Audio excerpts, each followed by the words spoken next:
In realms long forgotten, there are tales of the Forest Kingdom, a place of honour and chivalry, known to some as the Land of the Purple Dragon, but known to all as Cormyr.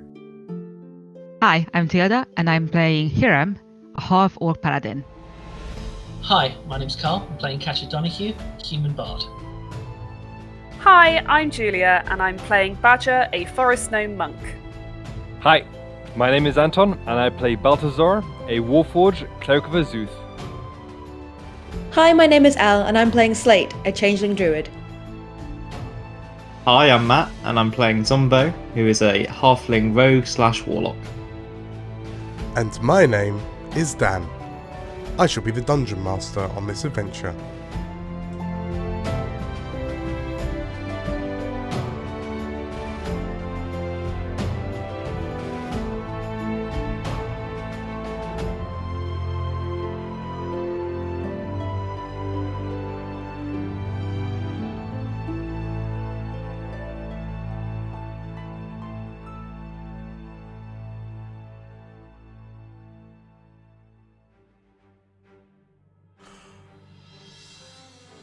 Good evening, everybody. Hello. Hello. Good evening. How are we all doing on this beautiful, beautiful evening? On Blue Monday. It is Blue Monday, isn't it? Ah, Well, hopefully tonight's session will uplift your souls and fill you with joy. Great. We have a night of shenanigans ahead of us. I reckon, so as to not let you wallow in your self-pity any longer, we should just dive straight in, shall we? Yeah, sounds good. Yeah. Beautiful. So, without further ado, laying at the junction of the Withenflow River and the Way of the Manticore, at the end of the Hullock Trail, sits a small town called Wheloon. Once a thriving, bustling trading hub, Wheloon is now but a shadow of its former self. 33 years prior, by royal decree of King Foril Oberskir, Wheloon was physically and magically walled off from the rest of Cormyr, as punishment for unprecedented Sharan and Netherese activities within its borders. In the aftermath of the War of Shadow 10 years ago, Wheloon was reinstated as a town, its remaining civilians given their pick of the ruined buildings, which had once been their prison. Whilst traders and wealth slowly trickle back into the cursed town, Wheloon now stands as a harrowing example of the consequences of making an enemy of the crown. The scars of the past fade slowly, and the Warhounds will soon discover what lurks in the darkness around every corner. Wheloon sounds like a fun place. Yeah, nothing bad will happen here, for sure. Let's go there on a Nothing holiday. Nothing bad. Is this truly the beach episode? Hashtag visit Wheloon. So, we find the Warhounds scattered about the city of Wheloon, split up into a number of groups, so as best to explore the town quicker and find out what you can. To the northwest, Hiram and Slate were joined by Emily. To the north, or to the east-northeast, there was a small group of Catcher, Balthazar and Zombo, and to the south, Badger and her new best friend, Garabrail. Hashtag best friends for life. Hashtag BFFs, yeah. BFFs forever. We left off last week.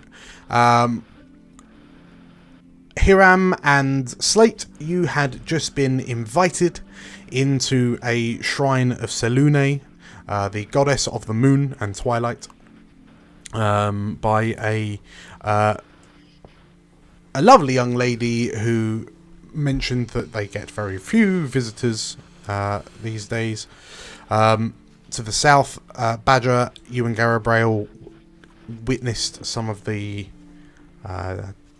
poverty of the civilians in Wheloon, and there's clearly something wrong economically, as a large number of the civilians appear to be relying heavily on food banks and the like. And Katya, you have just pointed Balthazar and Zumbo in the direction of a small cobbler's shop, which you've just entered. So let's, for argument's sake, jump into, let's say, Hiram and Slate. So, yes, you have met. You've been invited in, and invited in by a rather attractive woman. She looks middle-aged. You can see wisps of silver running through her black hair. Her skin has a kind of a rich, deep complexion to it. She is dressed in a long, flowing blue dress with what appears to be a relatively luxurious-looking fur that hangs over her left shoulder. As she kind of opens the door to the shrine, she steps in. You can see that there are 3 steps flanked by some flower beds on the side of this shrine. Inside it's a relatively small room. You would predict it's only about 30 foot by 35 foot, give or take. You can see an altar at the far end, also flanked by kind of dusky coloured tapestries. There are 6 pillars, 3 either side, that run down the room. A fountain stands in front of you, behind which on the floor is a symbol of Selune, which is to say a silver pair of eyes surrounded by 7 stars. And yeah, the priestess smiles to you. She walks in, and you look like adventurers. You look like you're certainly not local to Wheloon. Would you care for a drink? She says. Yes, certainly. Thank you. Oh, sorry. So I'm Amaline, huge fan, and this is Hira. The woman nods. Greetings, Amaline, and greetings, Hiram. My name is Priestess Kaylin Zimmerman. What brings you to Wheloon?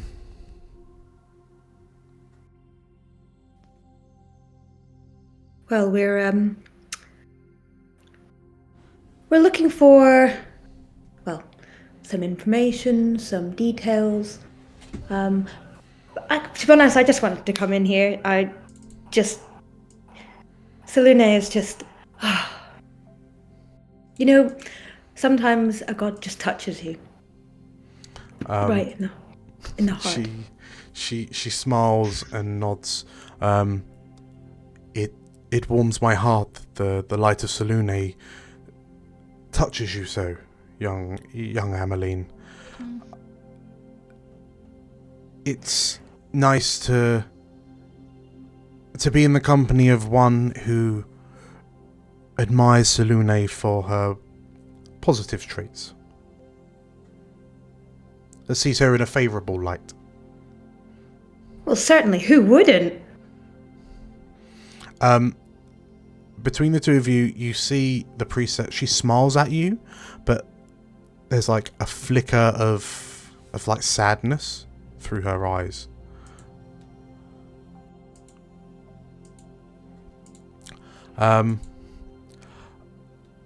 You mentioned that you're searching for something. What is it that you're here for? Perhaps we could help, she says. Perhaps I could help. And as she says it, like you're just kind of impressed by the fact that the four of you, including Emily, find yourself in this shrine, this empty shrine together. Hiram, I mean, you notice that the walls of the shrine itself looks relatively new, like it's been recently constructed. And if I could very quickly borrow a boop, boop, boop. If I could request a quick religione check. 22. 22 and a 19. Okay. Yeah. Yeah, so between the two of you, I mean, you both know that, yeah, I mean, Selune's one of the good ones. Like, Selune's always a good goddess to have, hanging about in your city. And Hiram, I mean, you especially know, given that you know Wheloon's history, you'd have thought there would be, this place would be more busy, but alas, it is not. You know what? I think Hiram is curious enough to actually ask about that. And he will turn to the priestess and say, I don't mean to be insensitive here. Yes. But I really thought that a temple like you, or a shrine like yours, would be busier. So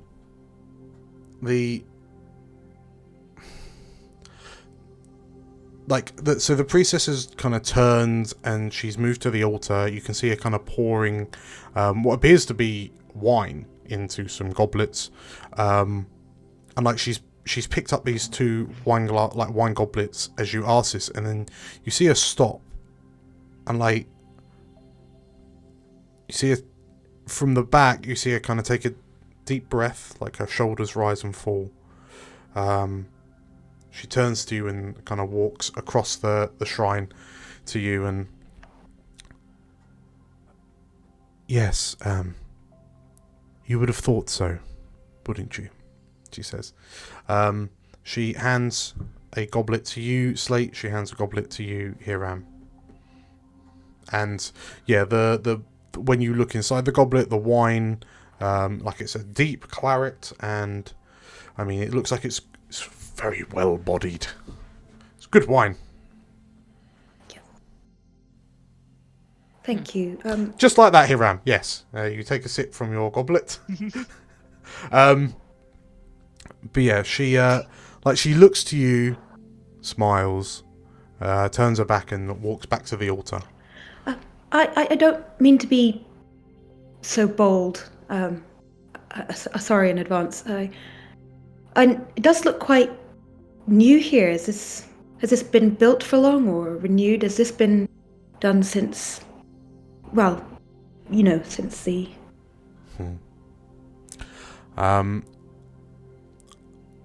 Of the occasional visitor, I'm told that the citizens of Wheloon wouldn't be seen dead frequenting a shrine of Selune whilst the city was occupied by the shadow.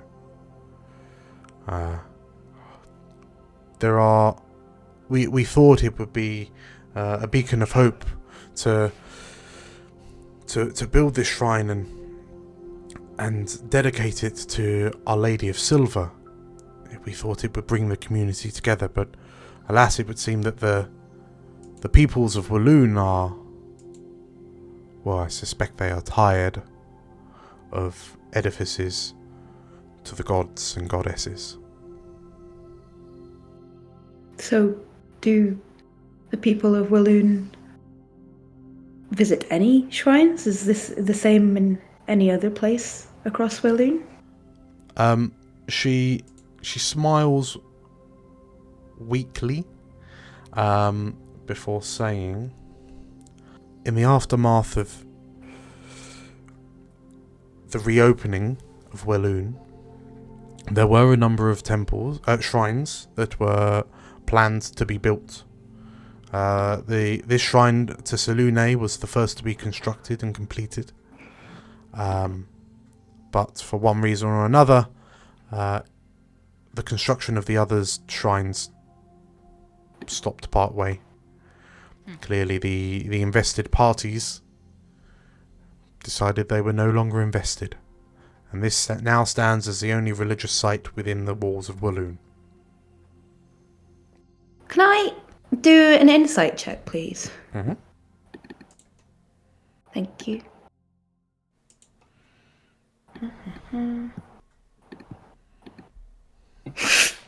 Got an 8.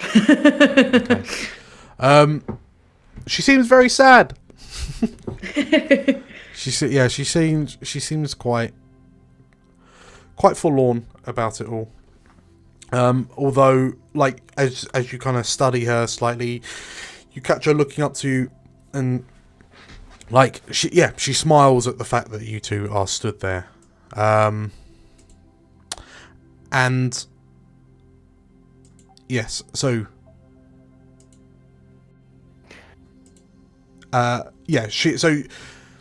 she steps up to you with a goblet of wine herself. She takes a sip. Now, as we were saying, you said you were here seeking answers.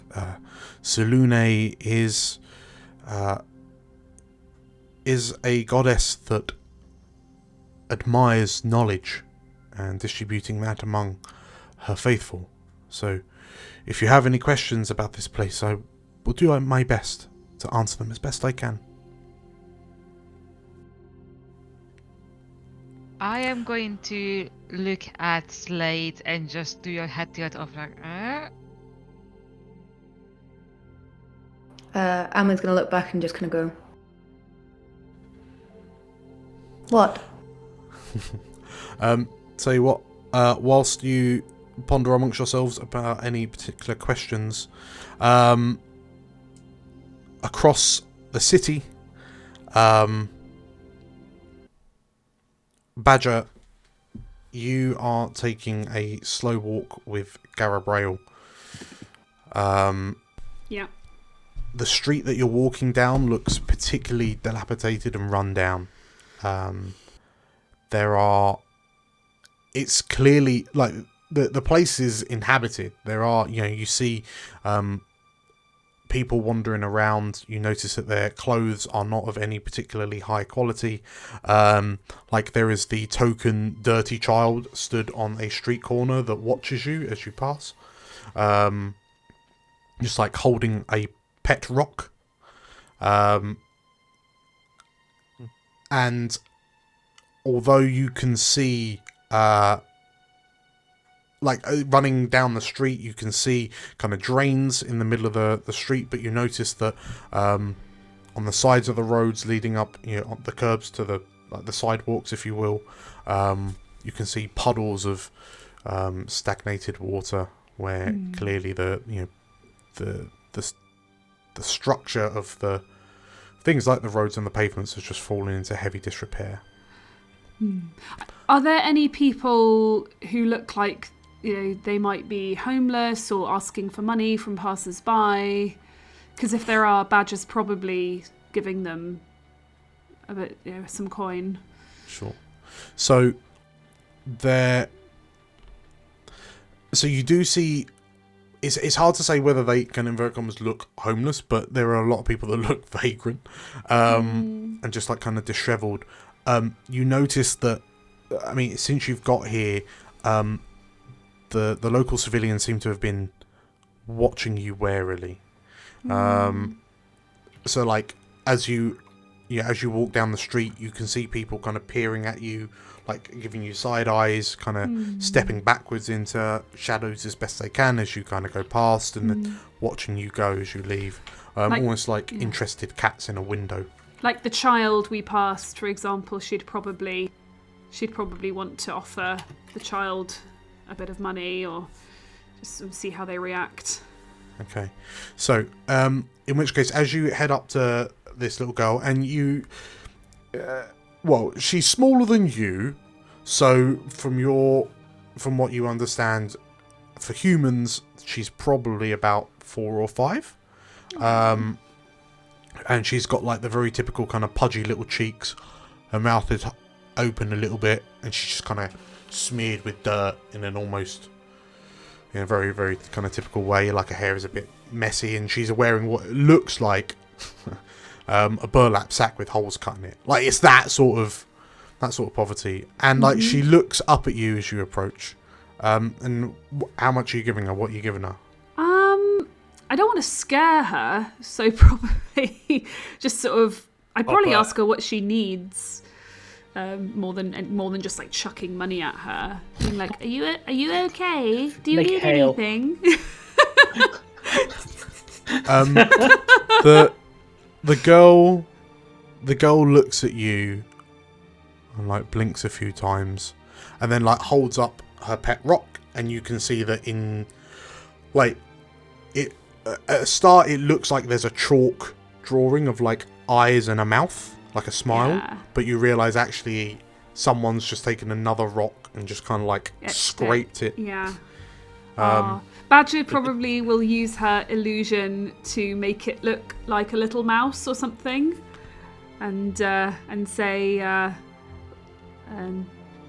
it's like, they clearly love you very much. What's their name? The girl kind of giggles as you create this little mouse, and like she's fascinated as she watches it. And when you ask, she looks up to you and says, "Happy."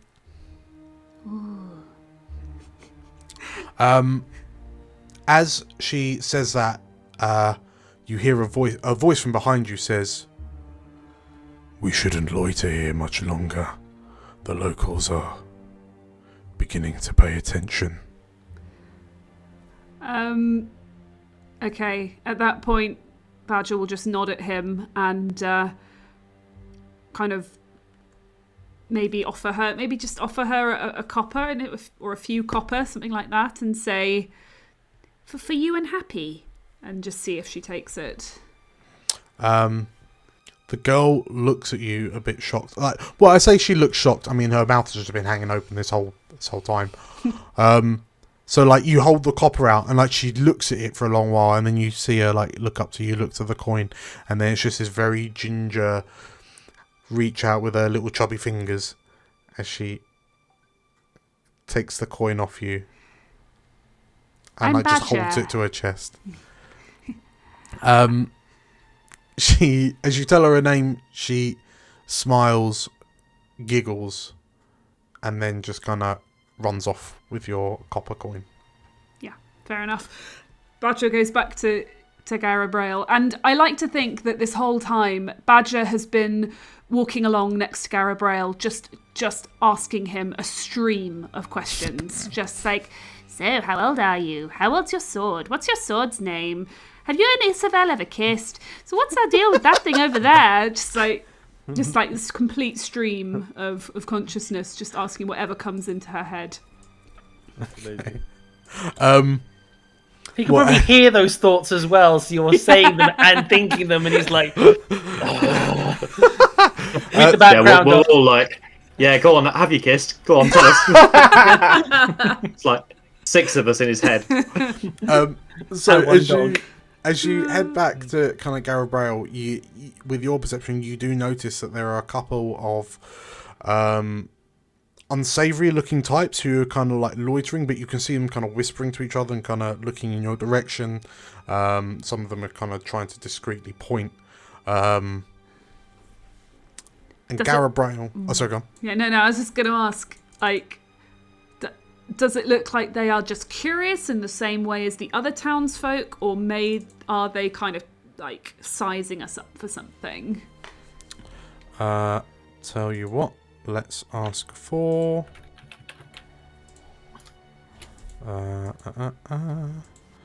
Let's ask for an insight. But I will ask Okay. for it with disadvantage because you're quite a way away. Like they're keeping their Yeah, distance from sure. It's a 13. you. 13. So you get the feeling that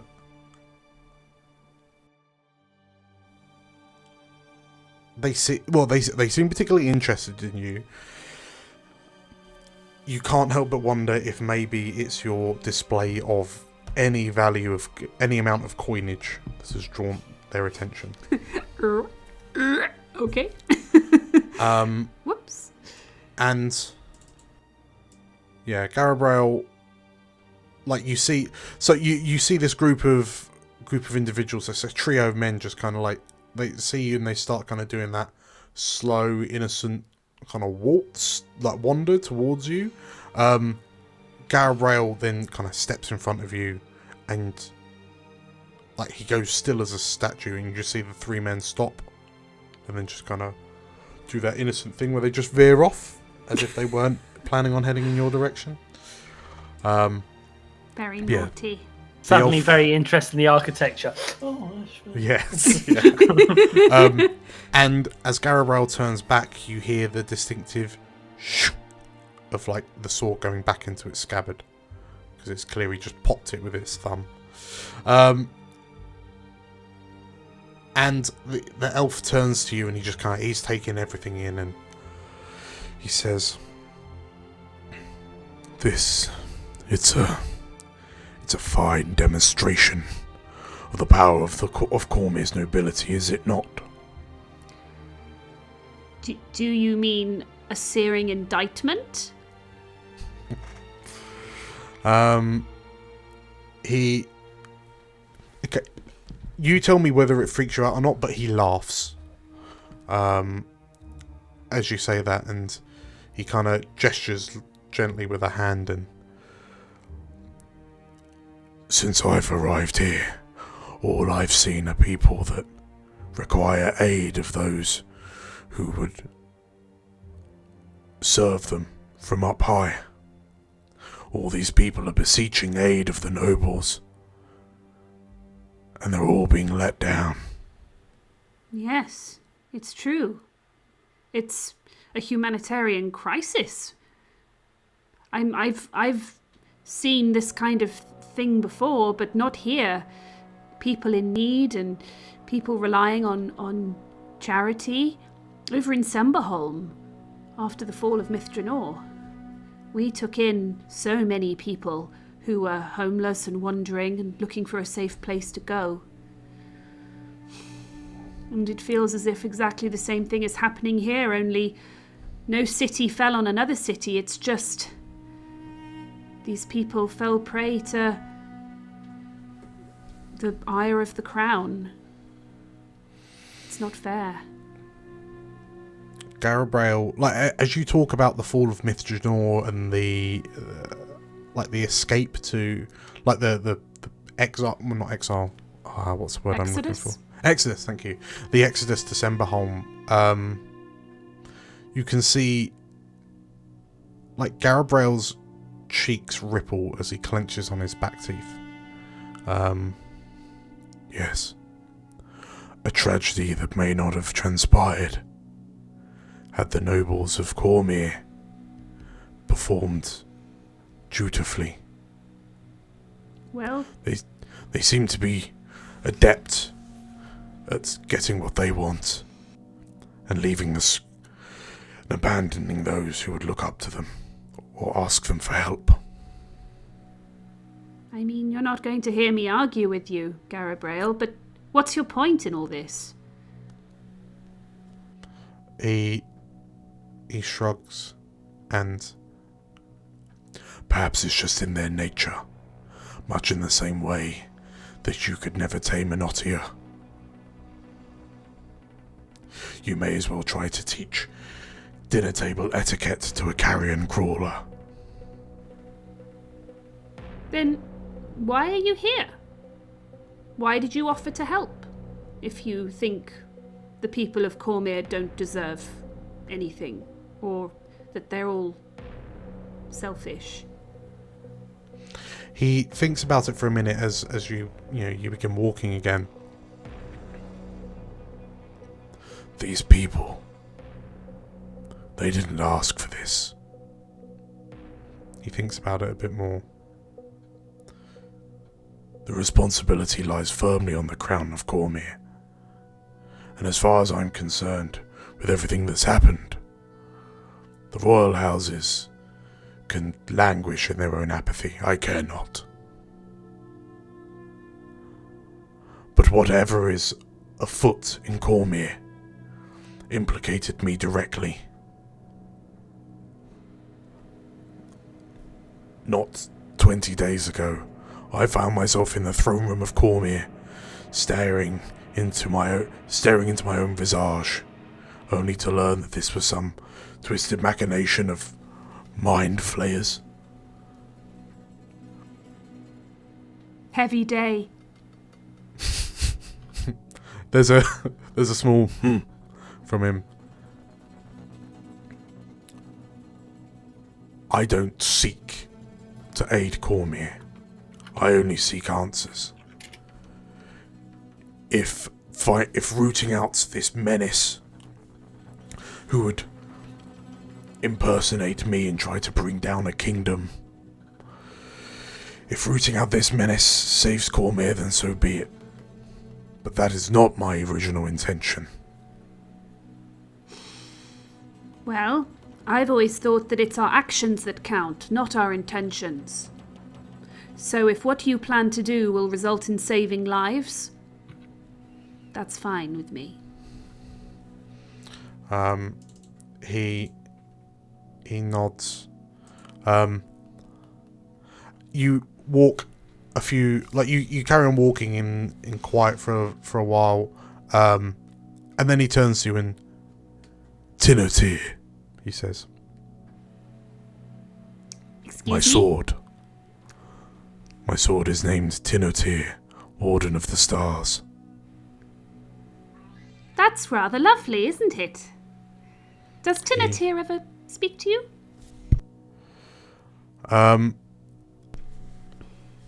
She used to. It was taken by the clone. Oh, did you ever get... But that is Tinotir, you got her back. No, this is some shoddy piece of metal I found in the armory. Oh. Oh gosh, I'm sorry. Garabrael, I've been meaning to ask. Can I ask you a question, Garabrael? You seem to have done a very good job up until this point, Badger. Excellent. So excellent. please, continue. Right. I mean, all I've been meaning to ask is, where did you go after the throne room? I mean, you were there one moment fighting with the imposter Garabrael, and then you both fell through some portal, and then we didn't see you at all until that night with Varaxus. And in the meantime, imposter Garabrael had come back and burned down our guild headquarters. Where were you that whole time?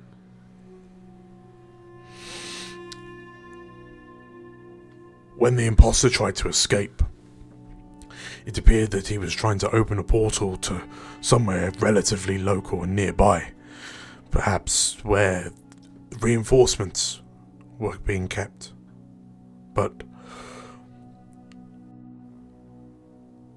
I suppose the silver lining of him being my doppelganger is that I know the intricate motions of the spells he were casting.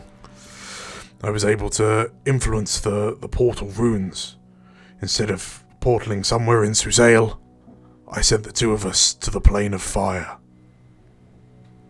That is so cool. I don't know. Whilst my magical prowess is vast, I know that long-range teleportation of that magnitude, I can only do it at most twice a day. And by my reckoning, that was the second time he had used it. How he escaped so quickly implies that perhaps he was receiving magical power from an outside source. I had to fight my way across the plane of fire. Luckily, I had landed somewhere close to the city of Brass. I struck a bargain with some Ifrit. I acquired one of their shoddy swords, for I did not have any wealth on me. Well, you wouldn't do, would you, if you'd just fallen through a portal in the middle of a fight in the throne room of Cormyr? The only thing of value that I had was the mask of penance that I've worn since Myth Janor. For some reason, the Ifriti found that very interesting. Oh.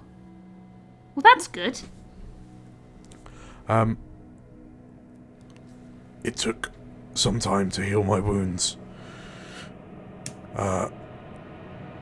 My imposter, well, his fighting style was similar to mine, but different in other ways. He caught me by surprise. I never saw it coming. And as he looks at you, you see the light twinkle on his destroyed eye. It took me a while to make it out of the plane of fire, but the most important thing I had to do was make sure that Ilsevel was okay, so I headed straight back to Semberholm. And that's when I met Viraxis. I see. And Ilsevel just released you from her service, did she? I quit. Excuse me? And I assume everybody has a reaction to that one. Are we listening on this conversation? You guys can hear So all of it, mentally linked. presumably. yeah, as I understand it, as an FYI, so the mind bond is effectively like a Discord chat room. You can have your own private rooms, or you can be in the general chat. Okay. We're probably in a private room in that case. I thought everybody could hear every word. Although I suspect you can have like little chat rooms, but people can move into them. Okay, here's what happens. We're in a private chat room. As soon as he says that, Badger jumps onto the public chat and says, "You'll never guess what." He quit. He quit as Coronal Guard. Okay, I gotta get back into it. And she jumps back in. Is that the general chat that he is also in? Yes, it is. And she jumps back in and goes, "Tell me more."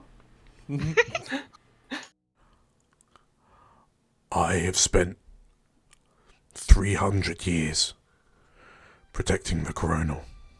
The best part of 300 years. Years mean nothing to us, Badger. But to find out that for 10 years, someone was walking around with my face, and I didn't know. Clearly, I'm not fit to be the Coronal Guard any longer. Ilsevel instructed me not to leave, but someone else will do a better job than I did. Are you sure? I mean, you've been Coronal Guard for 300 years. And as you said, years mean nothing to you. So what's 10 when somebody was swanning about pretending to be you?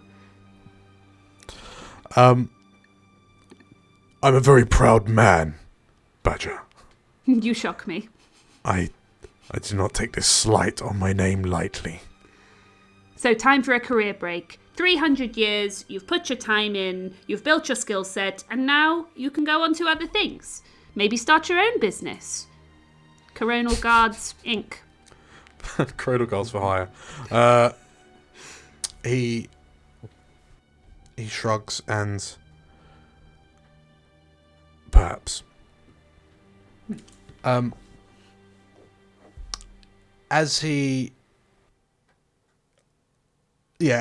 finishes, he looks up, and like he begins to frown, and up ahead, you see that from alleyways, 2 individuals have stepped out into the road in front of you, and they're kind of like in dark clothes, hoods, and like Garabral stops and he lets out a low growl, and you see him. He tilts his head ever so slightly, and you see his ear kind of perk up a little bit.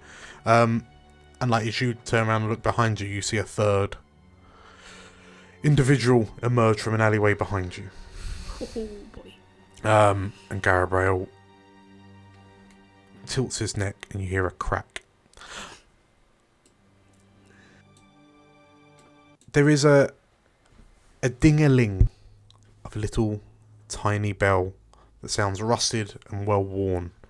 Catcher, as you push open the door to this cobbler's. And as you step in, you see in front of you, it's a house. It's a very small house that what is effectively like the front room, like the living room, if you will, has been turned into the cobbler's workshop. You can see tables, tools. You can see shoe heels just kind of lying about with the little teeny tiny hammers and nails. And as you open as the bell rings out, you see a relatively oldish man, like late middle ages to old age. He just kind of looks up at you, and as he turns around to you, you see him push his chest out. You hear something in his back pop, and he turns around and he kind of gets up and morning. Can I help you? He says. Good morning. Good morning, sir. Are you Mr. Cobbleson? He looks to you for a moment, and he looks a bit confused, and well yes, that's me. Rupert, he says, and he holds his hand out to offer a shake. She takes his hand. It's a pleasure to meet you, Rupert. I heard you were the best. He smiles somewhat, and he turns around and get a load of this, Sylvia. And he's kind of like doing that little old man kind of step from foot to foot. Get a load of this. They're saying that we're the best cobblers of Wheloon, Sylvia. Oh, you've lifted my soul, little lady, he says. I'm glad to hear it, sir. I wonder, I have an odd request for you to start with. And she turns around to you, Zumbo, and using the connection was like, do you want a shoe for your peg leg, by any chance? I'm sure we can, might help you walk a little easier. I guess out loud, Zumbo would just say, that's not a bad idea, Katya. Not a bad idea at all. You notice that the man in front of you, and he's wearing a shawl around his shoulders to keep him warm. His clothes look old and a bit dirty, like they haven't been washed in a while. And but looking around, you can see that kind of cobbling seems to be this kind of man's life. Literally, his business is his home. And you notice him, and he's kind of just, while you're talking, while somebody just randomly says something out of the blue, you notice that this man is kind of looking at your shoes, Katya, and he looks over at Zumbo, and he does a little surprised noise, and he looks up and, half price for you, sir, he says. And then he kind of peers over your shoulder, Katya, to look at Balthazar, and he slowly leans back with his shocked look to look up into the helmet of Balthazar, who is having to stoop to fit under the ceiling. He's a half giant, sir. Oh, I'm afraid you might have to pay extra for shoes for your feet, sir. No, that's all right. I don't need shoes. Thank you very much, though. And he smiles. Yeah, I was wondering, sir, if you could make a shoe for our friend Zumbo here for his peg leg. During travelling, he always seems to struggle a little because it gets stuck in roots and things. Yes, it's the puddles, to tell you the truth, that are the real killer. He sort of like the man looks and kind of starts rubbing the sideburns on his chins, and sort of like as he's pondering, a door to his left opens up, and this voice kind of rings out as this old woman steps into the workshop, and Well, what was that there? What were you saying? She said. And you see this kind of small woman just kind of hobbles across the workshop. And then she kind of grabs onto the forearm of Rupert and... What? Hello. Good morning, she says. She looks to you all. Morning. And... All right there, Mum. And she smiles and like you see her grip hard on the forearm of Rupert, and you hear she does that thing that old people do, you know, when like they whisper, but actually they're not very quiet at all. But you hear her kind of going, "You didn't tell me we had customers, Rupert," she says. And "No, I did. I shouted it out to you. I didn't hear you," she says.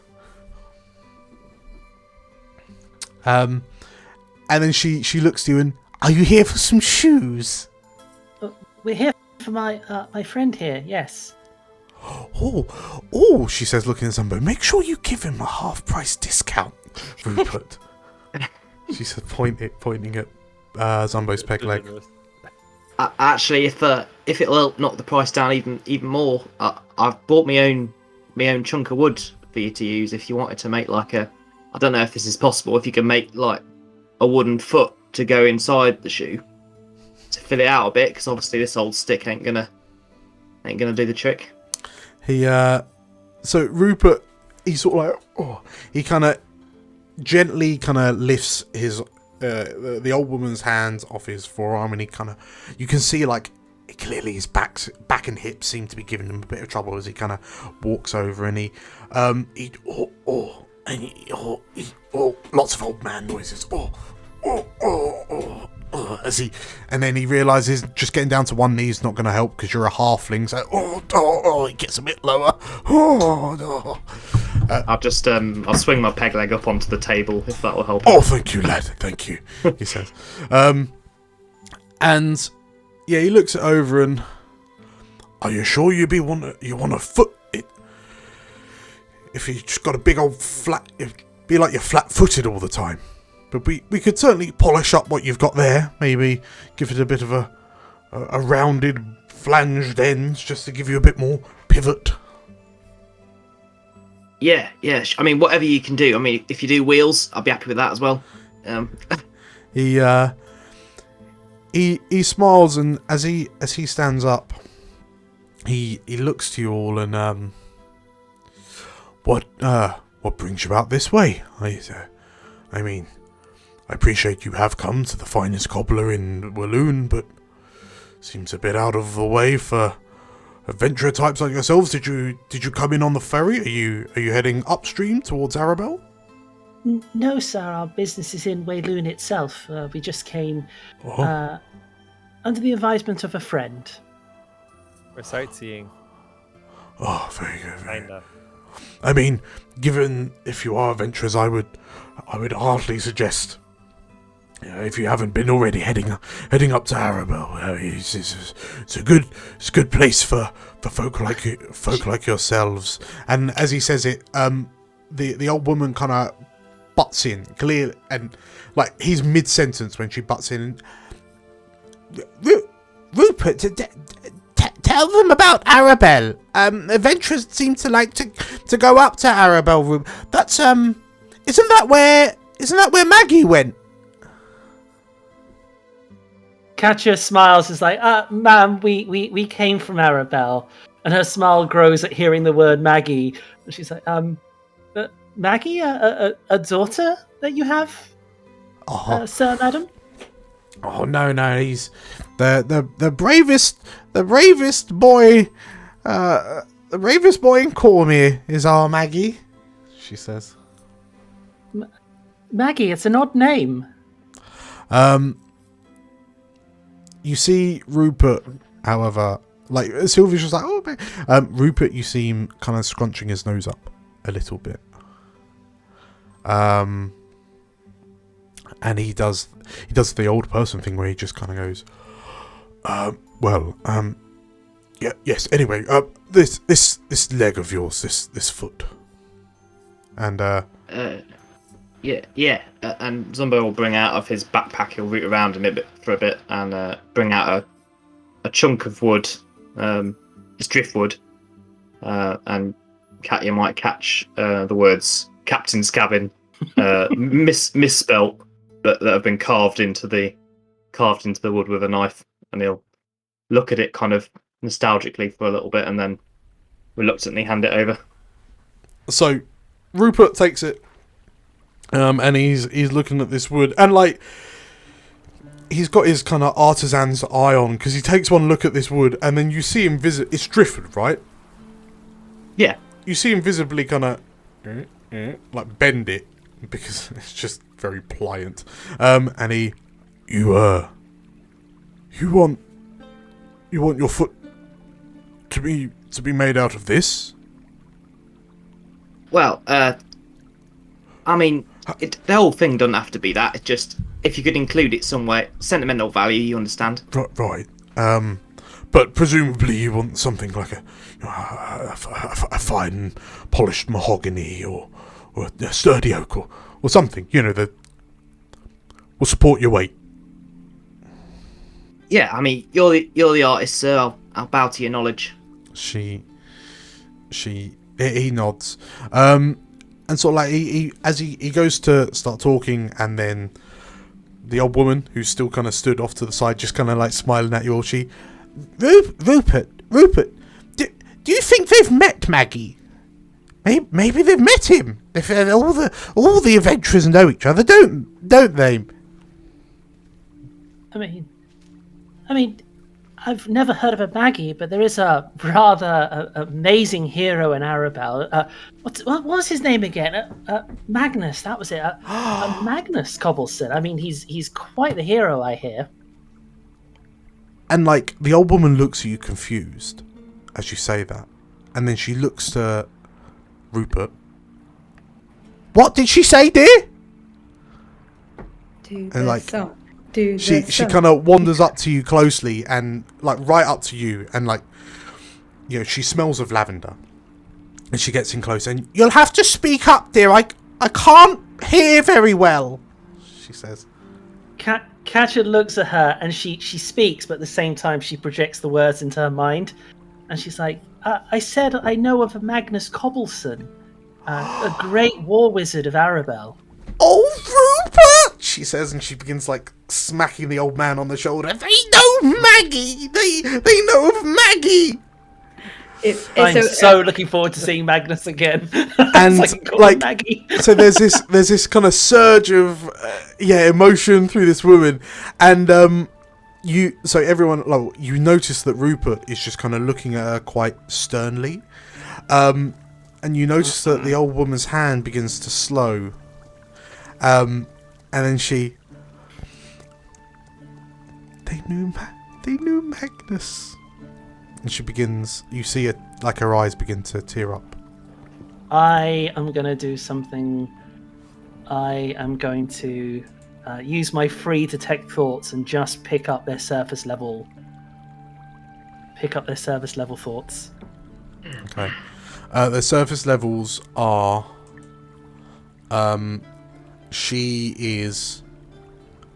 it's that same kind of deep despair of a mourner. And he has this, like, he also has this sadness, but not to the same extent. And yeah, she looks to you, and like her eyes are shimmering. The light shimmers off her eyes as she looks at the three of you, and it's a shame what happened. Perhaps he might have adventured with you if things had gone a bit differently, she says. Did happen, ma'am. You notice that Rupert Cobbleson, he places a hand on his wife's shoulder and says,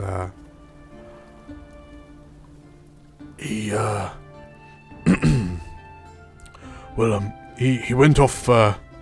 He didn't he didn't fancy the life of a cobbler. You see, he aspired for greater things. So he went off and joined the War Wizards. Fought in the War of Shadows, actually. But I knew something was wrong when he left the War Wizards. They oath them, don't you know? They make you swear an oath to join the War Wizards, but he turned his back on it. With all of the trouble happening in the capital, perhaps it wasn't too much of a surprise. We received news that he joined the rebels, and for better or worse, the king's men got him. Yeah, they got our boy. When did this happen, sir? When did you get that news? The old woman turns to you and you see tears beginning to trace down her cheeks, and we only got the news a few days ago. There was apparently there was a rebel stronghold in the King's Forest, and the whole thing was put to the torch, but he was named among the casualties. The King's men thought to tell us to let us know, but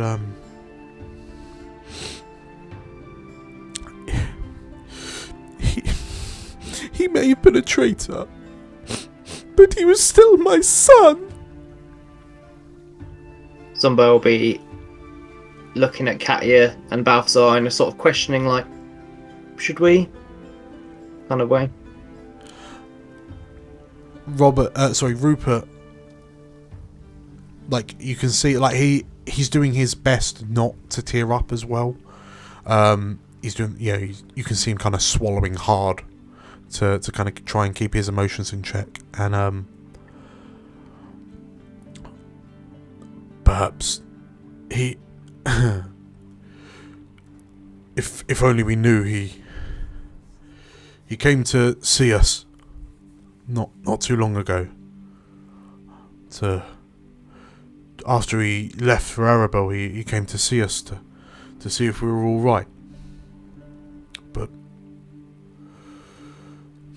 if we had only known what was going through his head back then, perhaps maybe we could have done something to stop him from following in the tracks of that warmonger. Katia sort of looks to Zumbo as he says this, and it's like, through the communications, like, I have an idea. As you say that, he finishes by saying, I knew something was up with Magnus. He said that no matter what happened, he would do everything he could to protect us. But do we really need the protection of a traitor to Cormyr? I heard a story when I was last in Arabelle that you may be interested in. I heard too about the whole incident at the fort, and I heard many of the king's men were put aside by an extremely powerful war wizard. I promise never to tell anyone that I told you this, but there are rumors of a war wizard helping the needy through the Kingswood, acting as a hero. And she starts weaving this tale of a Batman-like figure that is Magnus, independent of any side, of any faction, saving those who need help in the dark of the night and disappearing just as quick. None have seen his face, but left behind is a MC carved into the walls of those who have wronged the others. And if that carving appears, then soon after the wrongdoers are brought to justice. And she weaves this tale. She even starts almost subconsciously plucking like a slight tune and turning it into almost like a bardic performance. Okay. I'm gonna need a performance check. Happily have one. That is a critical. Wow. 32. Wah wee wah. Okay. So you weave. So you spin this tale, and the Cobblesons just stand there enraptured. And yeah, you tell the exploits of this kind of rogue war wizard. When you finish,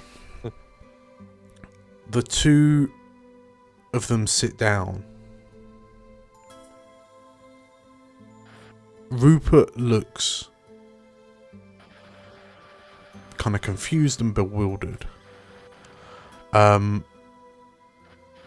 Garabel did what? I'm sorry. And Sylvia is quiet. She sat at like one of the there's a drawer on the desk that she sat at, like the work desk she sat at, and she slowly pulls it open and reaches inside and picks out an item, an object swaddled in cloth. And as she begins to open it, it's you notice it as if I can have 1, 2, 3. If I could grab a religion request. Oh, God. oh boy! no. Right, let's all the religion checks. Yes, if I could grab a religion check from the three of you. What is this for? For the item. It's just a straight religion check, just to see what you know. That is a 19. 15 for me. 22. Okay, so between you all, it's very easy to see that there is a pendant hanging from this chain. Sure. It is oh, surprise! The pendant. Mistakes were made. The pendant is a hand with its all four fingers extended. It's like a plate mail gauntlet, and inscribed on the back of the hand is an eye, which you immediately recognise as a symbol. This is a pendant of Helm, and it's burnt. And Katya, as you look at it, you recognise it as the pendant that you'd seen Magnus wearing in your times with the Warhounds. And Sylvia clasps, like she's holding Magnus's damaged holy symbol in her hands as she's kind of waving it backwards and forward, and she looks to her husband and says, I told you, Rupert. I told you he's not gone. He's still out there, Rupert. Whatever he has done, he's done so to protect you, I'm sure. And just know that obviously he's still out there trying to help people. Of that I can almost be sure. Okay. He He seemed to be the person who just wanted to help. She thinks of all the times he helped her. Yeah. The two old parents kind of look at each other with conflicting emotions etched across their faces. And the old woman, Sylvia Cobbleson, looks to you and thank you, she whispers. And as she says she looks to you down to the symbol, and as you all kind of stand awkwardly in this cobbler's workshop with two crying elderly folk, the two of them jump as the shutters of the windows and the door slam shut. And Oh dear. you hear it slams shut, and as you look at each other and sort of like the sunlight disappears from view from all the shutters and whatnot closing, you notice a spot appear in front of you which erupts out into, and you're enveloped in darkness. Can I cast light? Hiram and Slate, Kaylin looks to you and do you have any questions? She says, and you hear a knocking on the doors of the shrine, and she says as she kind of moves around and goes to open the door, and as she goes to approach it, the door is flung open, catching her and launching her across the temple. She collides with the fountain in the middle of the room and kind of sprawls out on the floor. And Badger, Garabrail, as these three individuals kind of eye you up and begin approaching, you two hear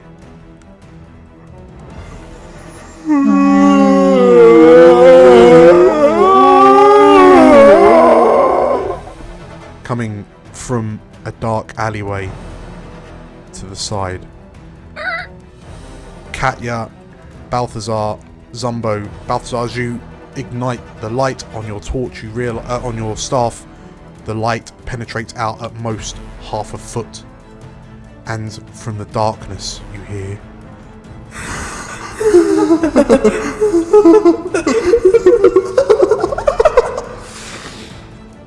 and as Kaylin sprawls out and squeaks across the floor of the shrine, Hiram and Slate, you hear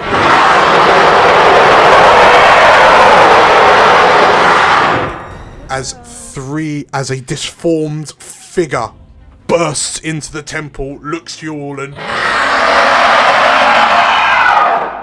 with that, we will grab a 10-minute break. Yeah, I think that person needs help more than we do. We can't just leave the wine and let them get on with it. It's fine. How are your headphones working, Carl? Yeah, great. Cool. Amazing. See you all in 10. See you all in 10 if I can still hear. Yeah, I'm not coming back for that. That sounds terrifying. We did it, Mixie. I think we're ready to test our latest contraption, the subscribe button. I think we are, Ferret. You press it. No, Mixie, I've already pressed it. You press it. I've pressed it as well. I think you should press it again, Ferret. No, that turns it off, Mixie. Wait, I have an idea, Ferret. They should press it. Yes, that seems like a brilliant idea, Mixie. Press the subscribe button, please. Yes, press it. Go on. Press it. Press it. Press it now. Please. Thank you. Welcome back, everybody. I hope your eardrums are not bleeding too badly. Okay. Yeah? Beautiful. Okay, so as you find in your respective spots around Wheloon, you have all heard some pretty horrifying noises from something approaching you nearby, and as I bring you all across,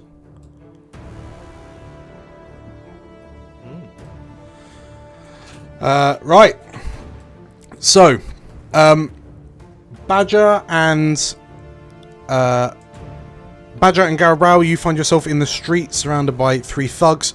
To your right, you see this twisted, malformed, pale-skinned creature like lumbering towards you with inhuman, disjointed movements, and what only looks like an expression of outright despair on its face. In the Temple of Selune, as Kaelin hits the ground and slams up against a pillar, Hiram and Slate, you see this this wide, two-headed creature kind of stomping with large, kind of deformed stumps for fists. And both heads look at you wearing a look of utter fury. And Catcher, Balthazar, and Zumbo you have to fight the Cobblesons, right? in the darkness that has just enveloped you, you can hear what sounds like crying. Fearful crying. And everyone, if I could ask you to roll initiative. Whoop whoop. Attributes. Ooh. My hearty -1. Yes. 6.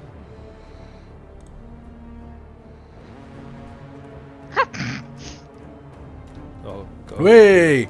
Okay. So, the way we're gonna do this is we're gonna go round the houses in Dan, your... should Yes. Emily be on the initiative? I'll go on then. There she is. Okay, so we're going to go round the houses, depending on, like, going kind of map by map. So, top of the round, Zumbo. You've just been enveloped by darkness. You can hear the sounds of surprise from your allies to your right. You can hear the panicked sounds of the two old folk in front of you. What do you do? So, what did I hear in terms of enemies and stuff? Did I hear anything? Or was it just darkness? You can hear a crying in the darkness. And, like, the darkness around you it feels thick, as if you're scrunching your eyes shut as hard as you can, and then someone's wrapped a thick cloth around your head. So, I can see in magical darkness, if that... Can you? Yes. In which case... Amazing. The thing the DM always loves to hear. From the shadows, you see, like, effectively from the rising up from the floor, is this hunched creature with long arms and small hands that drag across the floorboards. Its head and neck are kind of in just one growth, and you see deep, empty eye sockets for eyes. This creature is just risen out of the ground. Its face is contorted in anguish, and it appears to be crying. But it... as it starts to move towards into the room. Right, so yeah, Zumbo, what do you do? Yeah, so I'll draw my rapier and shout to Katya and Balthazar. You two, get the old timers out. I'll hold it off, and I'll crawl beneath. I'll crawl beneath their legs, the Cobbleson's legs, because I'm small and I can do that. So as you move between the Cobblesons, you find yourselves at the foot of the stairs that curve up and round to something upstairs, and this malformed creature is stood in the, like, under the stairs going up, in front of a doorway. Okay. So bonus action, Betty is going to, her eyes will flash deep blue, and I guess the others wouldn't be able to see it, but around me are going to start swirling the ghosts of, or the spectral figures of various halflings in pirate garb, all with sort of arms crossed, glaring at Zumbo angrily. But he's in a sort of whirling maelstrom of drowned pirate ghosts, halflings. And that will be a spirit shroud. Right, that's what it is. Okay. Yeah. Yeah. And he's going to slash at this thing crawling towards him with his rapier. What damage type are you taking?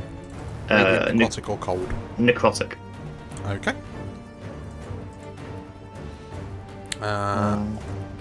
So 27 to hit with the booming blade.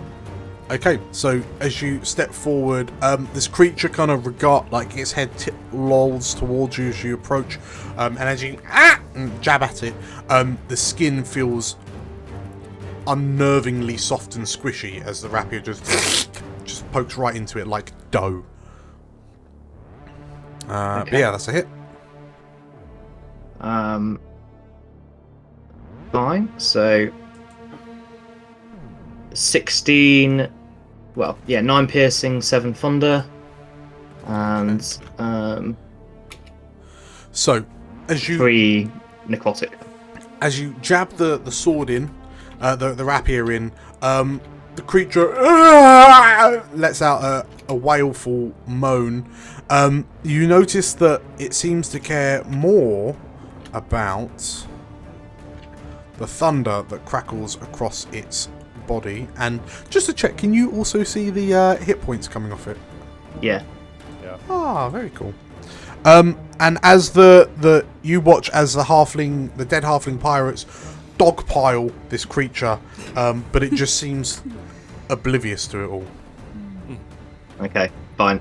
So with his remaining movement, he's going to leap back, sort of end up there. Mm-hmm.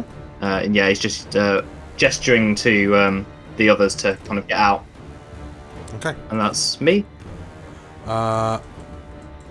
Okay, so Catcher, you hear Drool outside barking and balking.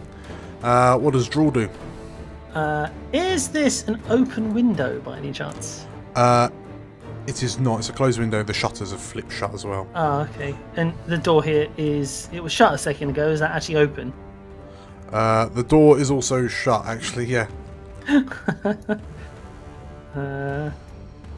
In that case, Drool will move to the door, and I'll hold an action. As soon as the door is open, he will go charging in at said danger. Okay. Catcher, what do you do? Catcher?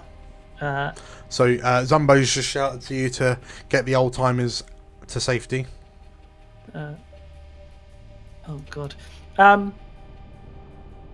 I've forgotten their names. What were their names Rupert again? and Sylvia. Rupert and Sylvia, right. Hang on. Rupert, Sylvia!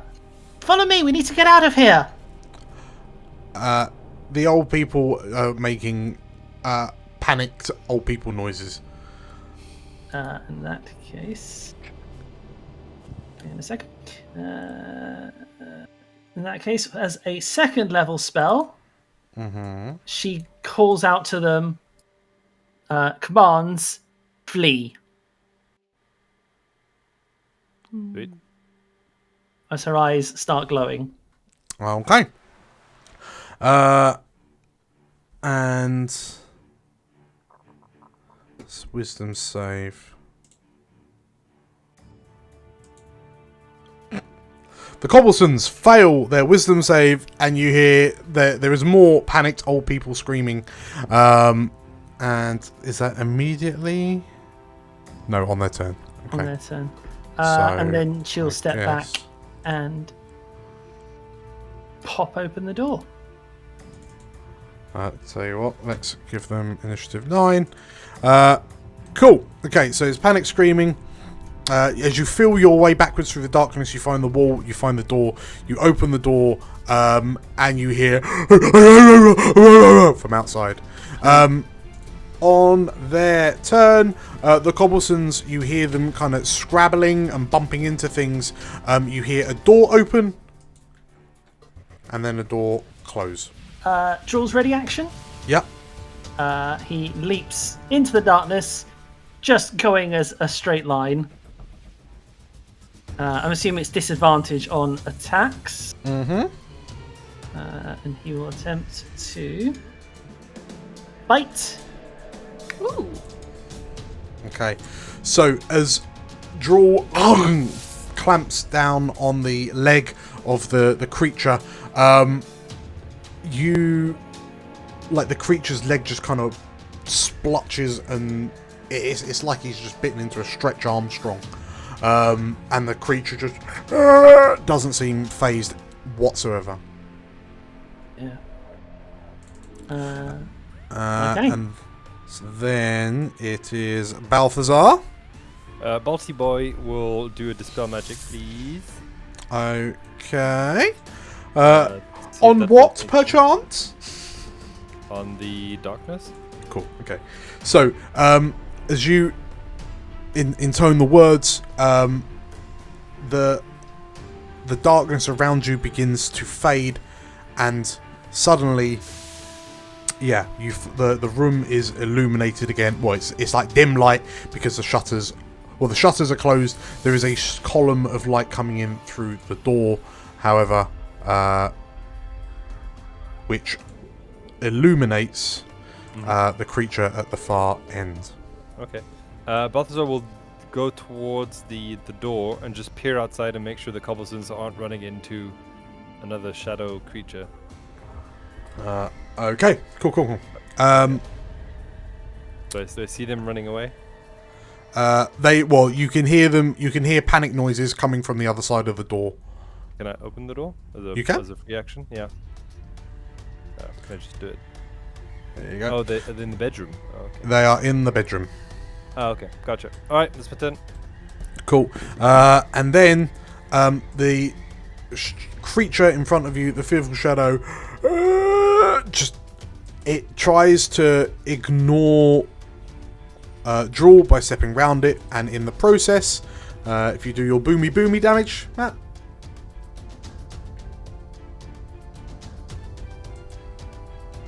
So what's 2d8? I'm muted, Matt. Mut. 14. 14. Nice. It's pretty good. The creature, takes a step and is racked with like thunder that arcs across its body. It then looks around and I'm gonna ask all of you to it sees you all and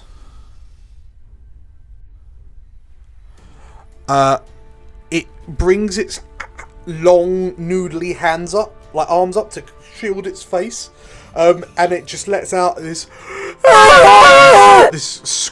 a dreadful scream. So I need the three of you to make wisdom saves, please. Ooh. Is this against being frightened, perchance? It is. Okay, I think I get advantage then. Zumbo's a brave boy. Oh, you're Brave a brave boy, which I need because my wisdom's terrible. Ha! Attributes. Hold on, I have to do this manually for some reason. It's not working. Yeah, it's not letting me press the button either. Okay, tell you what, I can probably do it for you. So Balthazar rolls a 20. Yeah. Katya rolls a 15. Zumbo gets advantage, so he rolls a 17. The Cobblesons roll a 6. Oh. And are terrified.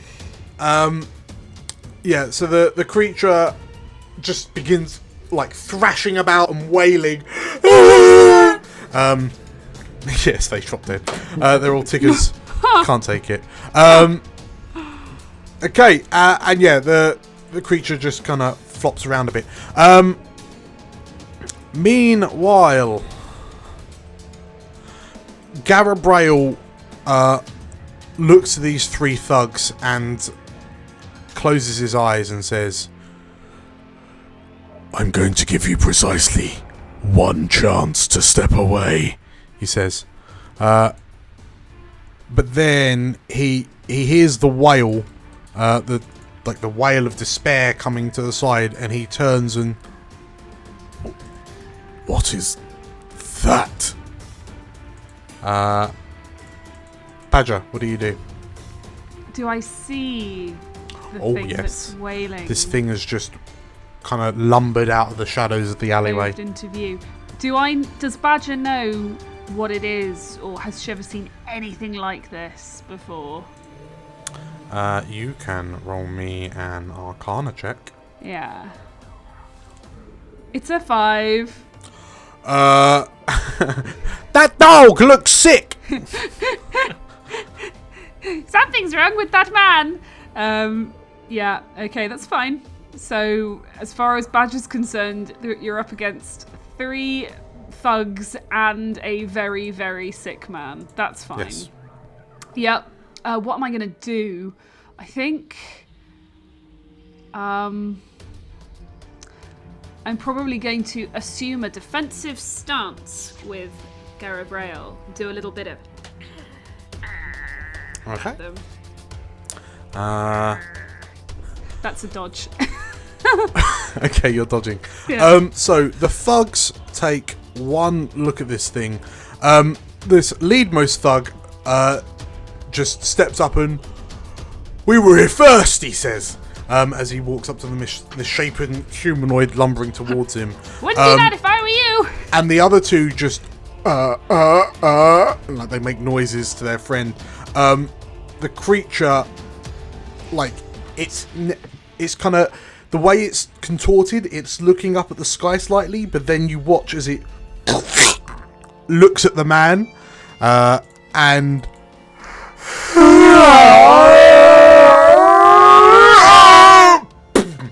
and clubs him with a long spindly hand. Ooh. And Ooh. the thug, it grabs the thug around the throat, lifts him up, and like whilst making sad noises, and there's So a sad. Ooh. Oh dear. the shadow then looks to you, Badger, and flails at you, but misses.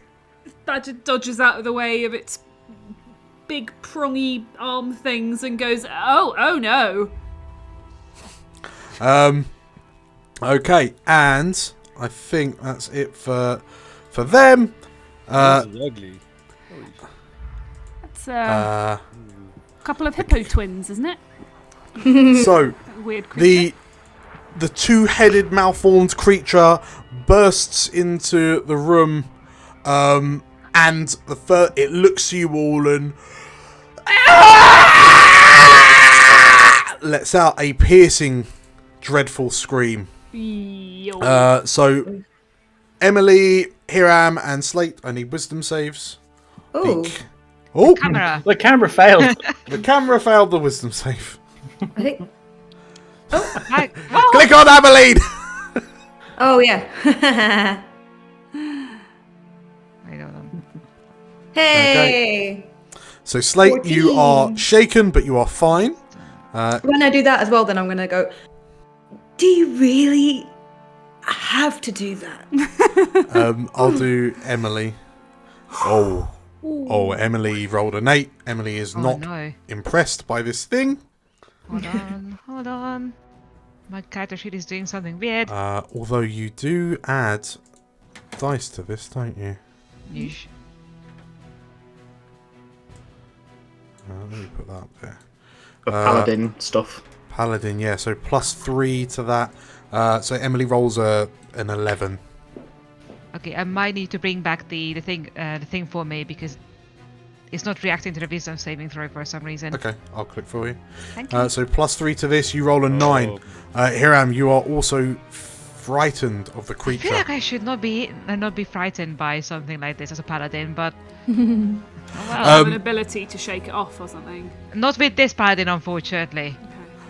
So, yeah, the creature walks in, releases a scream, and like, Hiram, as you feel like your chest there's a tightness that grips your chest, and and it's a feeling that you've unfortunately felt quite a few times recently, but you've not experienced anything that would normally bring it on. But as you feel that fear grip your chest, the creature, one head looks to you and the other looks to Emily, and it looks at you in a rage. Slate, what do you do? I will do exactly what Slate would do in this situation. Mm-hmm. In the temple of Selune. What do you think she's gonna do? Ameline's gonna cast. Here it comes. Here it comes. Burning hands. Come on. Moonbeam! Yay! Hooray for Moonbeam! Moonbeam! Okay, so yeah, as the moonbeam streaks down from the ceiling, hitting the pedestal and then bursting out in all directions, the creature kind of thrashes around. It will fail. Sorry. Hard fail. That check. So yeah, roll your 3d10 damage if it's a 4th level moonbeam. Oops, is that 3d10? That No, it's a 4d10 because it was 4d10. But yeah, it still got only a 14. Got two critical fails in a row. Okay, so I was going to say roll an extra d10 because you're casting Moonbeam in the Temple of Selune, but you basically already did. So, yeah, the creature roars as it takes 14 radiant damage. Can I just say, with the beautiful blue sparkle you put on the map, it looks like it's some kind of a magical girl attack. Yeah. Is Amelie now just like... Right, after... anything else, Slate? Sorry. I will go... So, can I ask, because I don't know, and I am asking, so don't worry about it, to do a medicine check would be a concentration, is that correct? Wouldn't be concentration, it would be an action. Okay, that's cool. That's fine, I don't need to do it this time. I just wanted to make sure. Yeah, that's you good. could do concentration whilst still moonbeaming. That's perfect. Okay. Sorry. Yep. Okay. Then I will move towards the. Oh, sorry. I will move towards Kaylin. Sorry, we're just laughing because of what's happening in the chat at the moment. For It anyone is listening. brilliant. Yeah, sorry. It's distracting me, but it's great. Okay, so Slate, you move over to the priestess who's lying on the floor. Then it is Emily. Emily cannot get any closer to the creature. Not that she probably wants to, because there's a moonbeam in the way. But yeah, what does Emily do? Emily is going to cast Calm Emotions by shooting it in the face with an arrow. Okay. She'll have to roll with disadvantage for the frightened. That's fair. The frightenedness. Am I going to roll as a Cormyr again? You shouldn't not. do. I would hope not. As long as you click on Emily. Hold on. Let's make sure I do that. So, for your reference, Tilda, I think you should be able to click into Emily's character sheet. She is basically a roguelite now. Nice.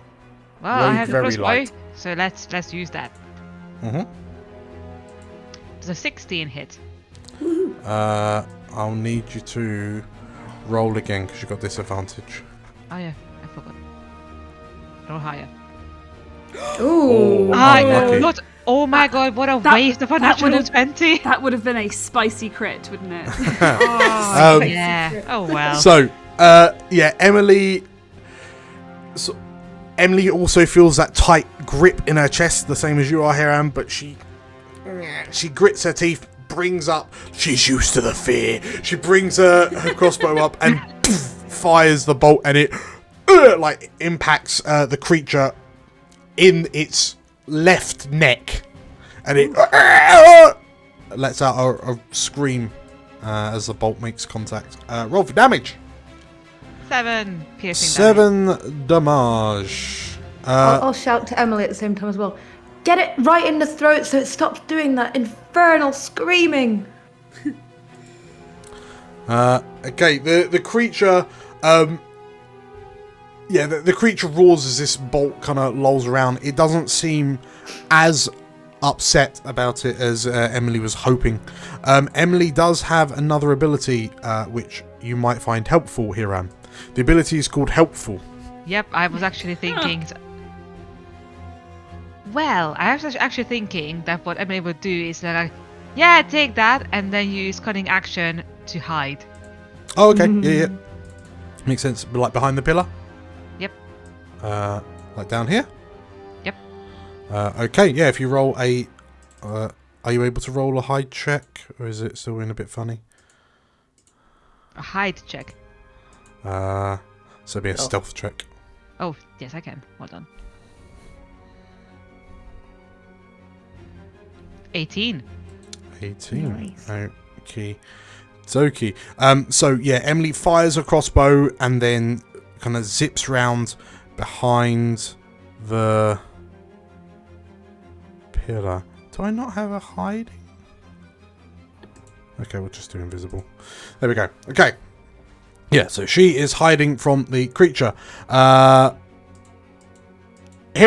what do you do? Hiram is gonna go around so he doesn't get moonbeamed. So bear in mind you can't get any closer to it. Oh yeah, frightened. Can I get rid of that somehow? Do I have anything? Not. Do you get a check at the end of your turn? That's a very good question. Dan, do I get a check at the end of my turn? This is a very good question. At the end of each of its turns, beg my pardon. So, tell you what, if I do... While you're looking at that, can I just say I have both Dispel Magic and Remove Curse, neither of which helps here. Oh, no. which hurts me. The checks would be with... No, she ducked out the way, so she can't see it, so... But she still failed. Okay. Yeah, if you can see it when you make the check, you make the check with disadvantage. Hide behind a pillar. I didn't then do what? Then make your check without disadvantage. Point. Yeah, So if I hide behind a pillar, Take your action first. Throw a holy object at it. Go behind a pillar. Make your check. I don't have a holy object. I am the holy object. Can you throw yourself? Are you technically moving towards it if you are a projectile at it? Why don't you go by Emmeline or Emily and take a hold action? I might have to. I don't. You could ready an action, couldn't you? In theory. Yeah, if it comes towards you. Yeah, let's do that. I don't think Okay. anything else is going to be particularly useful right now. So you grit your teeth, hold your ground, and drop into a defensive position. Okay. Zumbo.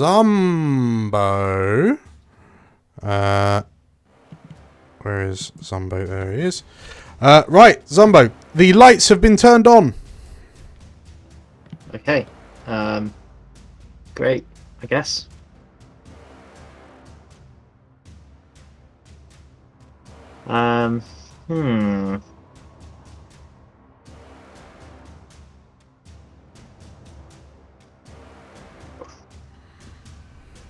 Would you... the lights have been turned on. Across from you are Balthazar and Cat. Cat is by the door to this abode. Drool is currently hanging off the leg of this malformed creature, which is just kind of covering its face, swaying from side to side erratically and wailing like a upset child. Cool. All right. I will. Yeah, I guess I will stab it then. Another booming blade. It's 14. That is a hit. Oh right, great. No, sorry, beg my pardon. It is not. This is not a hit, beg your pardon. Okay. So yeah, you hit it, but as you cleave through it, it's just like sliding a knife through Ooblex. Okay. All right. Oobleck? Depends if you're talking about the creature or the substance. The substance, the fun Oobleck. stuff that get No. Oobleck. Okay. All right. So he will slide back under the table again. Mm-hmm. And then as a bonus action, we're gonna have a. I'm gonna have a tentacle in that corner, next to Drool. Yeah, 2 secs. Don't know why that's done that.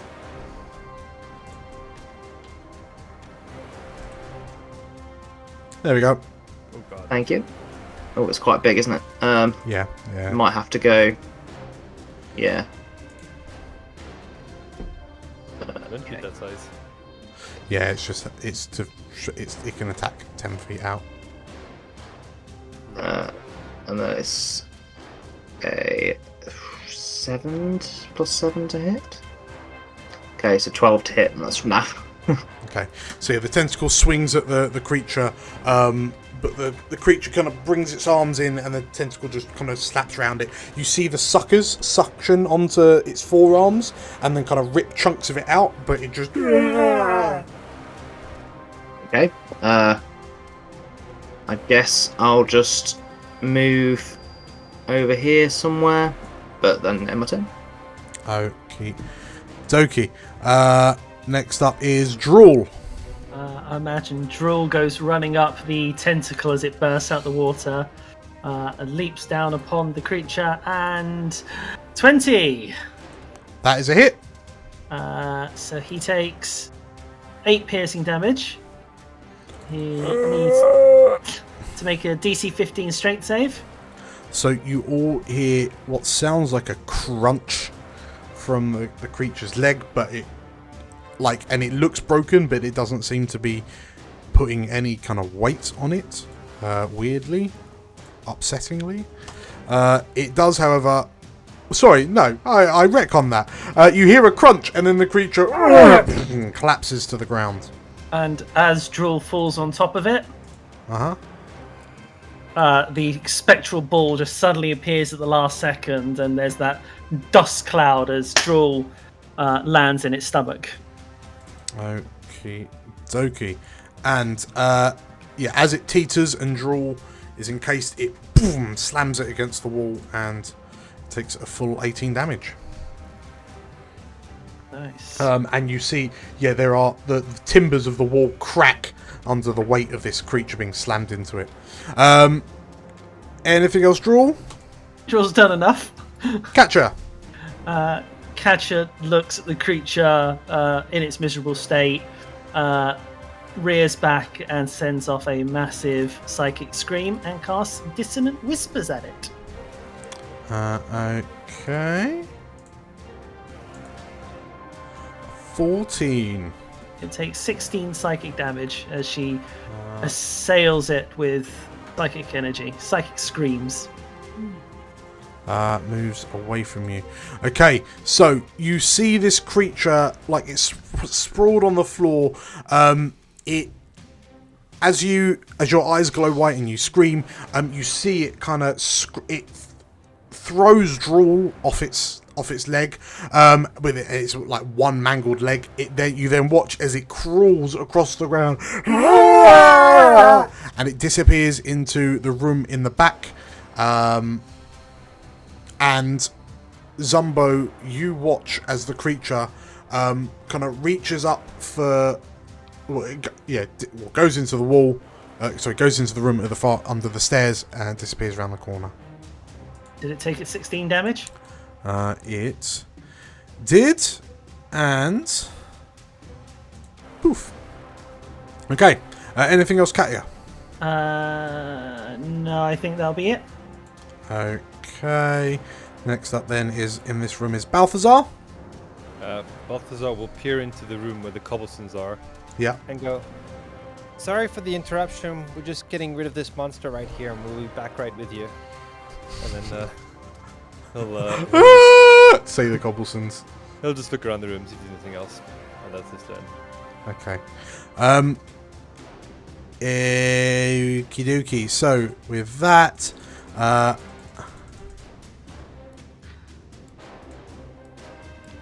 Garabrail shouts, "Look out!" As the thing lurches at you, Badger. He draws his sword and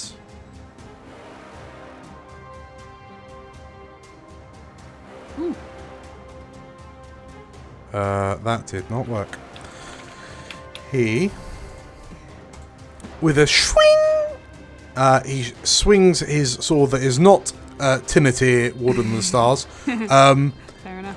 He strikes he strikes the beast right on the chest, and you see the sword make a clean cut, and the creature just seems to almost is sliced across the torso and peels backwards. And there's flames lining Garabrail's blade as he does so. It's a single swipe as the creature folds backwards, and Garabrail lets out a resheathes the sword, and then you watch as the creature folds back into shape, none the worse for wear. And Garabrail just, "Oh," he says next to you. Badger, what do you do? Did it do anything, that slice with the sword? It did not. Excuse me? It would seem that Garabrail effectively didn't hit anything important. Okay. No, that's fair. Badger's gonna go to the remaining two thugs. Well, get out of here! And she's gonna start, I think she's probably gonna have a go at kind of leaping up and kind of kicking it in the chest as if to test out whether the slash is still there, and she can try to kick his top half off or something. As you think about this and you go to move, you realise that your legs feel oddly heavy. As you suddenly feel waves of sorrow kind of wash through you as you think about everything that you did do, you didn't do, you should have done, you shouldn't have done. The little girl with the rock and this whole city, and it's all just so sad. And the creature just looks at you as you kind of wallow in your despair. But yes, sorry, you may continue. Can I still kick him in the chest? Yes, absolutely. Thank you. Okay. Where did my character sheet go? This is not a good time for it to disappear. Okay. So, we're gonna give him I guess I've basically declared an unarmed attack, haven't I? So let's do that. Unarmed strike. Normal, I'm assuming. Yes. Yes. Okay. Normal. It's a 27. That is a hit. To kick him in the chest. For 6 damage. Okay. And as you kind of spin and kick him, you feel something solid as if you just kicked a breastbone. Yeah. And the creature is rocked. And you see kind of scorch marks on its chest where your foot connected. Okay, we're getting somewhere. And this time she's gonna use some fiery fists for her to actually do I need to declare a stunning strike before I hit, or can I declare it when I know I've hit? I was aware you can declare it once you've hit. I believe it's once you hit. Yeah, so can I declare a stunning strike for that one? When you hit another creature with a melee weapon attack. Yeah. Yeah, so let's go for stunning strike. I need on that, yeah? On the dude, the sick man, yes. So, let's see. Oh, thank you for that. So yeah, Constitution save, please. Okay. No. So you as you boot the creature in the chest, it would appear that the slice from Garabrel hasn't quite knitted closed, and the creature kind of flops in half again. So its head is kind of down by its ankles, but facing backwards, and it just looks a bit discombobulated. Okay, so that was my bonus action, and so I guess I am done. And I say, Garabrel, you have to... Oh, no, it wasn't a bonus. You've still got 2 more attacks. Is it just... Is it It's just a a key freebie. point? It's a freebie with a key point. It's a freebie. Oh my gosh, that is great. amazing. I'm gonna... You could do it every hit as well if you fail on this. Wail on him. Okay, advantage now because the creature can't see you because it's upside down between its own legs. Okay, so we've got advantage for a 13. No, Okay, you strike it and it feels like jello. that's fine. Advantage. It's crit, that one. I'll do it. Okay. So as the head turns 180 to look at you from between its shins, but you Plonk you in the face. Yep. Okay. So that's 14. And it as you smack it in the golden oldies. Anything you. else, Badger? No, I could technically move, but I don't think I need to right now. So I just Okay. say over to you, Garabrel. As the thugs make a run for it. Okay, dokie. Boom! In the temple of Selune. The furious shadow steps forward. So first off, we're going to need Munbum damage. Aha. So Which is 3d10. no, it was at third. No, it's 4. It's 4d10. 4d10. Yeah, 4d10. Because it was at third. Oh yeah. It was a 4th level spell, so yeah, it was 4d10. If you could deal a lot of damage to it so we can get rid of him soon, that would be amazing. Cool. Okay, so I'm doing a 4d10. Mm-hmm. Nice. Oh yeah. Roll if you roll 5d10 because Okay. we forgot the bonus Selune damage last time when it cast. 5d10, 35. That'll do it. Oh, did we wow. just There we checking? go. Did Dev Yes. do a Constitution? Second time Oh. around. No. No, because it. Oh wait, does it need to if it's?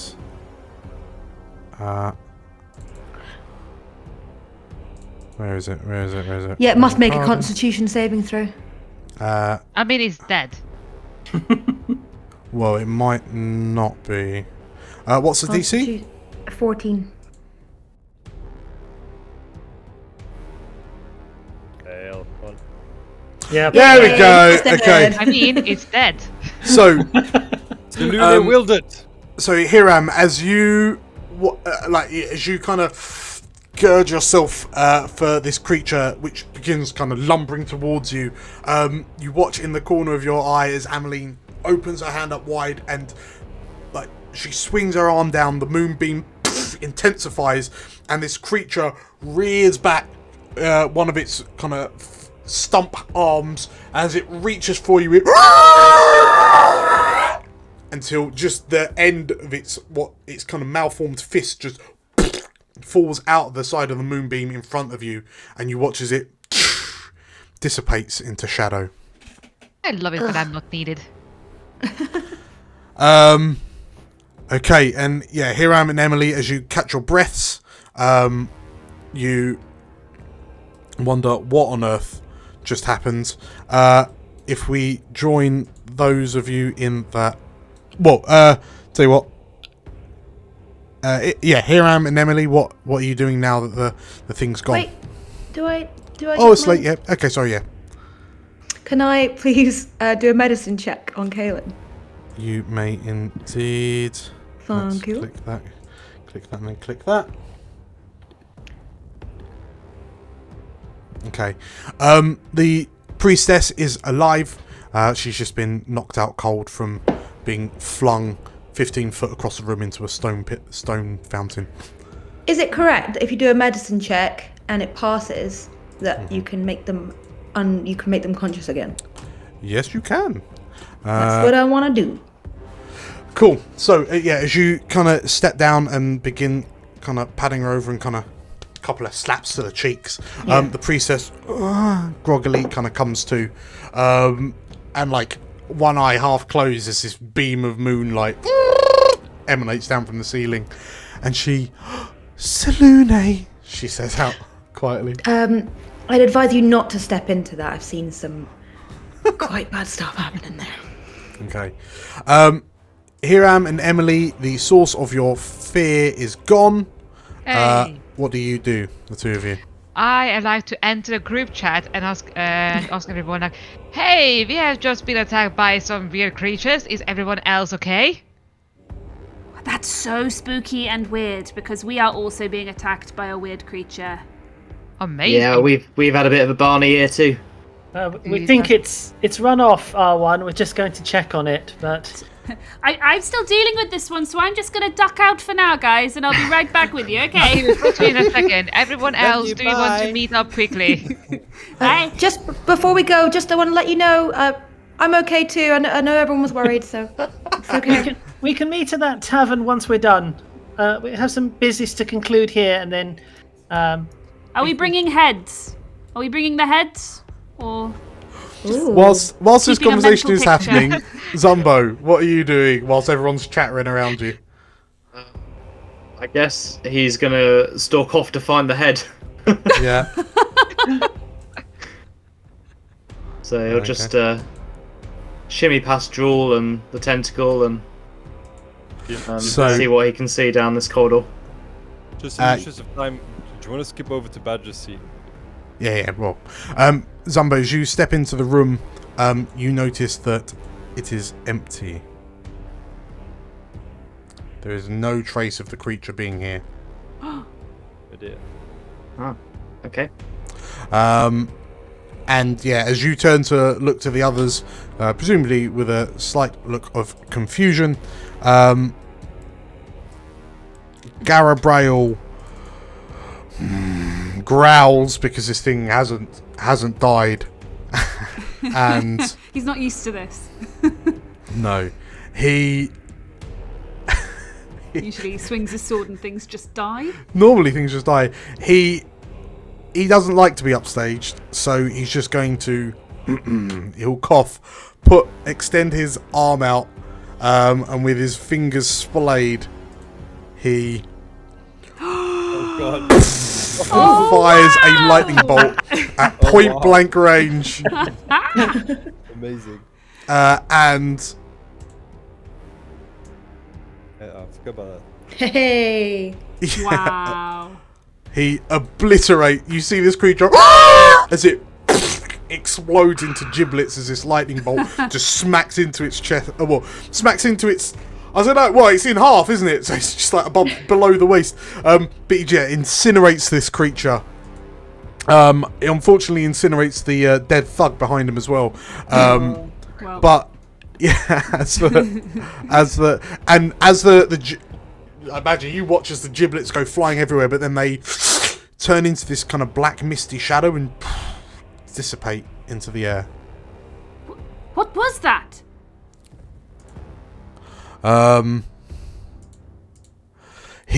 Garabrel kind of looks to you, kind of cracks his fingers, which, like, you can hear the static ringing off his fingers as he clenches them into a fist. He says, "It's not good news, that's for sure," he says. As you kind of rest and recuperate, you have a chance to speak to each other on the intercoms. So bad news, people. No head. Did we get the hand? Oh yeah. The hand Yeah. landed on the floor and then Oh. disappeared into kind of black wispy smoke. I am not going to lie, I am more focused on, can we talk to this priestess of Selune?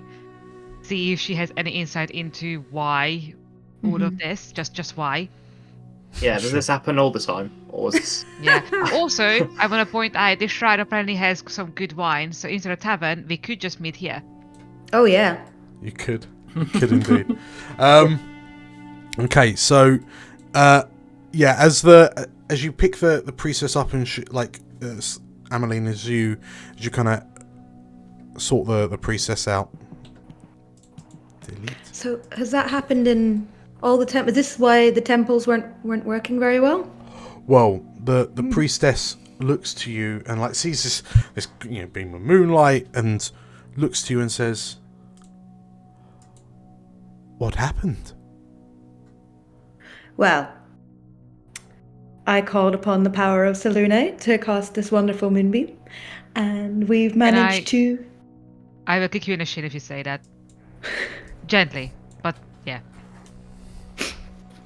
Hey, as I was saying, we managed to get rid of the weird thing that was screaming very loudly and very annoyingly, might I add. It was very loud, and luckily, we're fine now. I think Emily's fine. Is Emily okay? I can't see her. Emily steps out from behind the pillar, trying to pretend as if nothing happened. Are you keeping this moonbeam going, by the way? For now. Okay, cool. Because I'm so proud of it, just standing, looking at, oh, it's so pretty. Emily walks into it and dies. So, the priestess looks to you and wait. Say that all again. She says. It's very easy to explain. As I said, there was a two-headed being that came in, screamed so loudly at us, and then was just ugh. So then we decided to moonbeam, and then it died. Done. Does that happen every day, and do we have to do it again? And how often does it happen? Because I'm kind of not in the mood for too many of these. She looks to you as you describe it. You see her thinking, what sort of noises was it making? Loud, screaming, angry. I will eat your face. And is there anything left of it? Nope. Doesn't look like it, but and then I'll turn the moonbeam off. Or I'll and then look around the ground and be well, it was over there. Do you see anything on the ground? I don't. Yeah. See anything. She looks to you and you see, as you describe everything to her, there's a look of fear in her face. And she, no, she says. Oh, Kaelin, how about them Shar worshippers? As you say that, you hear voices from outside, and a heavy female voice calls in, and says, "Excuse me, is everything all right?" And as you look, Hiram Slate, as you look out the door of the shrine, you see two purple dragons and what appears to be a war wizard in a heavy cloak. And with that, we will call it there. Ooh, dun dun dun. And this is where we get into prison. Nice. Okie dokie. Brillo. Nice. Very That's cool. cool. Thank you very much. Congratulations, everyone, on completing session 16. Nice. Exciting. It's all kicking off in Wheloon. All kicking off in Wheloon. Yes, thank you for playing. Thank you for joining. Thank you for watching. Yeah, I guess we will see find out what those things are next week. Hashtag visit Wheloon. Yes. Cool. So yeah, appreciate it all. I will see you all next week. See you next Bye. week. Next time. Bye-bye. Take care, everyone. Bye. Bye bye bye bye. Having put down the trio of monstrous creatures, the Warhounds will have many questions. What were they? Where did they come from? What was their objective? It's clear all is not well in Wheloon. Come back next week to find out more. If you've liked what you've seen, leave us a like and comment down below. All episodes are now available on streaming services such as Spotify and Amazon Music, along with Tavern Between Dimensions, our monthly RPG podcast where we discuss interesting character builds, advice for both DMs and players, and other topics of interest. As always, links are in the description down below. If you're looking for more episodes of Cormyr, you can catch another video right here, and if you enjoy what we're doing, you can subscribe right here. Thank you for watching, and as always, may the realms endure.